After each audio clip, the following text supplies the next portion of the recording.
हाय, hello, नमस्कार. म्हणजे mini ब्लॉगमध्ये स्वागत आहे.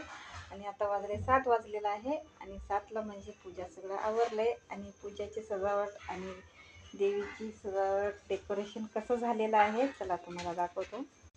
बघा, दिवा पण लावलेला आहे. बघा देवीची मूर्ती कसं सजवलेलं आहे.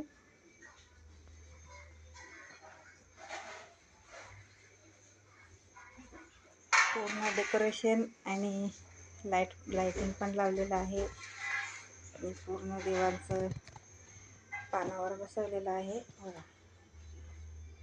आणि ओटी पण भरलेला आहे. ही मूर्ती आहे परशुराम रेणुका माताची मुलगा, त्यामुळं आईजवळच ठेवलेलं आहे ती मूर्ती. आणि बाकीचं बघा इकडे ठेवलेलं आहे. आणि आमच्यात आहे 2 घट बघा. इकडं एक देवीचं आहे आणि एक घरचं आहे असं घट आहे. आणि आमच्यात पहिल्यापासूनच आमची आजी म्हणजे हे बघा आमच्या सासऱ्याची आई, सासऱ्यांची आई, मग त्याने असंच करत होते. मग त्याने कसं करत होते आम्ही पण तसंच करत आलेलं आहे. 2 गट आहे. मी गेल्या वर्षी पण हा व्हिडिओ मी टाकलेला आहे. चला, व्हिडिओ कसं वाटलं आणि आमच्या देवीची सजावट डेकोरेशन पूजा कसं वाटलं प्लीज कमेंटमध्ये सांगा. Bye bye.